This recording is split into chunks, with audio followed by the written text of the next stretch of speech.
সম্মানিত বন্ধুরা, আসসালামু আলাইকুম। কাছে দূরে যে যেখান থেকে আজকে ভিডিওটি দেখছেন বুঝতে পারছেন, আজকে আসছি আমি হাম্বার সাউ। এটা হচ্ছে হাম্বার সাউ, আর ওই যে হাম্বার সাউয়ের মাও ওই পাশে আর একটা আছে, দেখতেছি। তো আজকে মই কইলে একটা গুরুত্বপূর্ণ একটা টপিক্সে কথা কবার আইছি। সেটা হলো ব্যাপক মানুষে বিভিন্ন রকমভাবে টকশো করতেছে।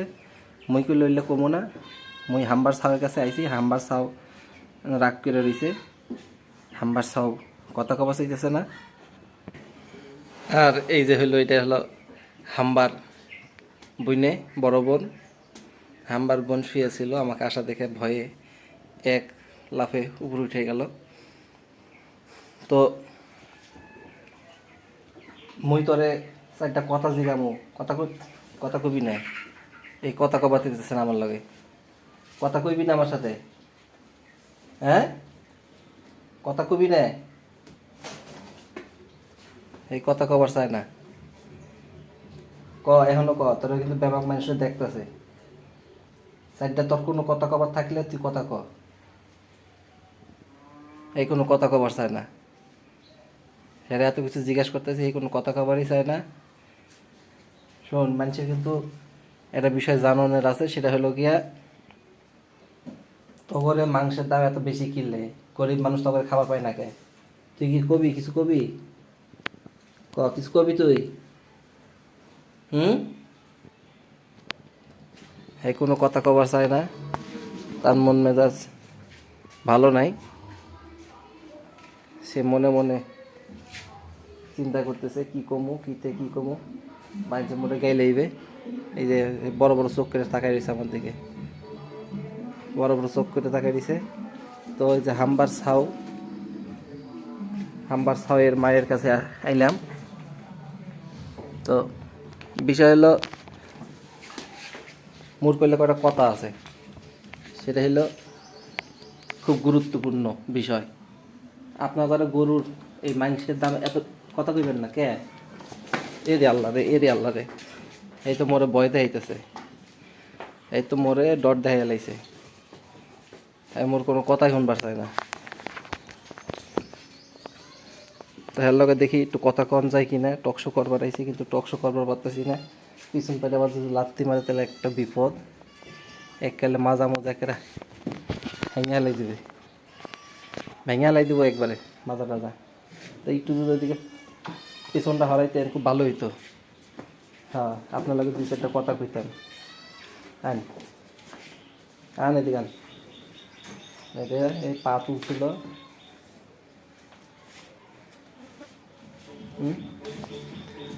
তো হ্যাঁ, আমি জিজ্ঞাইতেছি যে আপনাকে গরুর মাংসের দাম এত বেশি কে? মানুষের যে এত টকশো করতেছে, মানুষে এত গালাগালি পারতেছে যে গরুর মাংসের দাম কে? তো হ্যাঁ, তো বুঝে না যে আপনারা কি খান। আপনারা কি খান না খান এলে তো বুঝে না, বুঝলে পরে তো পেছন পেতো না। তো এটা গরু দিনে কয় কেজি খাবার খায়, কি খাবার খায়, বছর শেষে কত টাকা খাবার খায়, এইসব যদি হিসাব করেন তাহলে কইবেন যে গরু পেলে কী লাভ। গরু পেলে কোনো লাভ নাই। এগুলো হচ্ছে শখের জন্য পালা, দুধ খাওয়া হয়, বাড়ির গরুর দুধ, খাঁটি দুধ, মজার দুধ, এই জন্য কিন্তু খাই। তো একটা গরু যদি গরিবে না হলেও খাওয়ান, তাও 200 টাকা দানাদার খাবার লাগবে প্রতিদিন একটা গরুর। তাহলে একটা গরু যদি প্রতিদিন সর্বনিম্ন 200 টাকা দানাদার খাদ্য হয়, খেয়ারটার ঘাস মাস বাদ দিলাম, খেয়ারও আছে, ঘাস কাটাও আছে, তো এইগুলো তো খাবার খায়। ধরেন ওইগুলো ধরলাম আরও 50 টাকা, তাহলে 250 টাকা। আচ্ছা বাদই দেন, ওইগুলো খাবার বাদ দিলাম, 200 টাকা যদি খাবার খায় প্রতিদিন, তাইলে সে মাসে খেতেছে 6,000 টাকা। তাইলে বছরে খেতেছে কত? 72,000 টাকার খাবার খাইতেছে। তো এই গরুটা মনে করেন 3 বছর ধরে, হ্যাঁ 3 বছর ধরে পালতেছি। 3 বছর থেকে পালার পরে এই তো মনে করেন তাহলে 3/72 কত টাকা? 3/72 3/7 21, 2,10,000, 2,10,000 16,000, 2,16,000 টাকা। 2,16,000 টাকা এই গরুটার পিছনে খরচ করে এর কিনা দাম বাদই দিলাম, সে কি যে দামে কিনছিলাম, ধরেন 1,10,000 টাকা দিয়ে কিনছিলাম, তো 1,10,000 টাকা দিয়ে কেনার পরে 2,10,000 টাকা 16,000 টাকা খরচ, তাহলে কত হলো? 3,26,000 টাকা। এই 3,26,000 টাকা খরচ করার পরে আর কিন্তু দুধ বেচে কেউ কোটিপতি হবে না, সেটা বুঝতে পারছেন না? আমরা কিন্তু কোটিপতি হই নাই, আর যা দুধ হয় এটা খাইয়া দেয়, ঘষেই খাইয়া ফেলাই দেয়। ঘোষ এসে দুধ দোয়ায়, এই শালারা 1.5 কেজি দুধ 1 কেজি বানায় আমার কাছে নিয়ে যায় সেটা শালারা পানি মিশায় আপনাদের খাওয়ায়। আমরা কিন্তু পানি মিশাই না, আমরা কিন্তু সঠিক দুধই দিই, কিন্তু আমাদের কাছে ওই যে 1.5 কেজি দুধ 1 কেজি বানায় নিয়ে যায় খায়। তাহলে 3,26,000 টাকা খরচ করে ওই একটা প্রোডাকশন হয়েছে। আর এই যে একটা মনো, এই মনোর মনটা খুব খারাপ, এই মনো এটা হয়েছে। তাহলে এই 2 মনক মনে করেন বর্তমান বাজার হিসাব যদি অনুযায়ী করি, তাহলে 70 1,40,000 টাকা দাম হবে, আর বেশি হবে না। তাহলে 1,40,000, এখন কি গরুটা কি যদি আমার 3,16,000 টাকা 26,000 টাকা খরচ হয়ে থাকে, তাহলে কি 2 লাখ টাকা কেউ দাম দিবে না। এটা আবার ভরণ হয়েছে 8-9 মাস পর আবার এটা বাচ্চা দেবে। তাইলে আমরা গরু পালবো, আপনারা আবার অনেক সময় দেশি গরু খাইতে চান, তাইলে দেশি গরুর মাংস, একটা দেশি গরু পালতে গেলে পরে কিন্তু সেই গরুর বেশি মাংস হয় না। আর আমরা যে এত খাবার খাওয়ায় ষাঁড় গরু পালা বাদ দিছি, ষাঁড় গরু পালার পরে খালি লস আর লস। যারা কিনে বেচে তারা লাভ করে, আর যারা পালে হেরা লাভ করতে পারে না, সেটা বুঝতে পারছেন তো? যাকে মুই অত কিছু খবর চাইতেছি না, মুই রে কাশসকে ঠান্ডা লাগছে নাকি? হ্যাঁ, তাহলে হিসাবটা বুঝতে পারছেন তো? আপনি 10 জন মানুষকে জিজ্ঞাসা করবেন, 10 জনই বলবে যে 200 টাকা খাবার একটা গরু কিছুই হয় না। তাহলে 200 টাকা আমি আপনাকে 200 টাকার হিসাব দিলাম, 200 টাকার হিসাব দিয়ে সেটাও কিন্তু এগুলা কি লস আইটেম। তাহলে গরু পাইলে আমরা কি করবো কোন? এই যে দেখেন কত বড় একটা গরুর ঘর, মাত্র 3টা গরু, ষাঁড় গরু ছিল সব বেচ চালাই দিছে।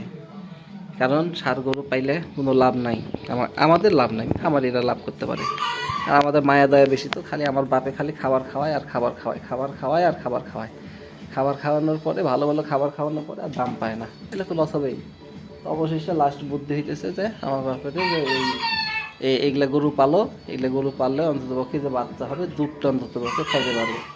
তো দুধ খেতেছি আরামে এসে, গরুটা যদি একটু দুর্বল, হাড্ডি বাইর হয়ে গেছে, একটু ক্যালসিয়াম খাওয়ানোর প্রয়োজন।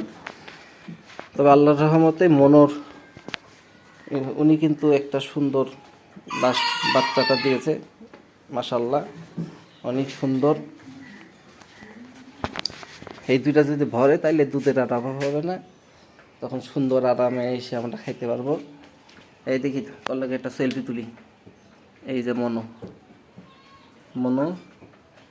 হইলে সব বিদেশি মনো হইলে খুব সুন্দর, কিন্তু ভয় পায় আমাকে দেখে। তাহলে বিষয়টা বুঝতে পারছেন, গরুর মাংস কি অবস্থা। তাহলে এত টাকা খরচ করে গরু খাওয়ানোর পরে সেই গরু যদি লাভই না করতে পারে, তাহলে কি হবে? দানাদার খাবারের খবর জানেন?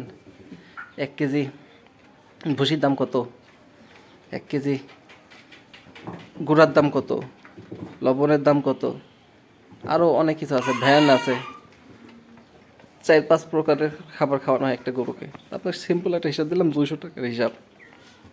আশা করি বুঝতে পেরেছেন, এবং সবাই ভালো লাগলে ভিডিওটা একটু লাইক কমেন্ট শেয়ার করবেন। ধন্যবাদ। আসসালামু আলাইকুম রহমতুল্লাহি ওয়া বারাকাতুহু।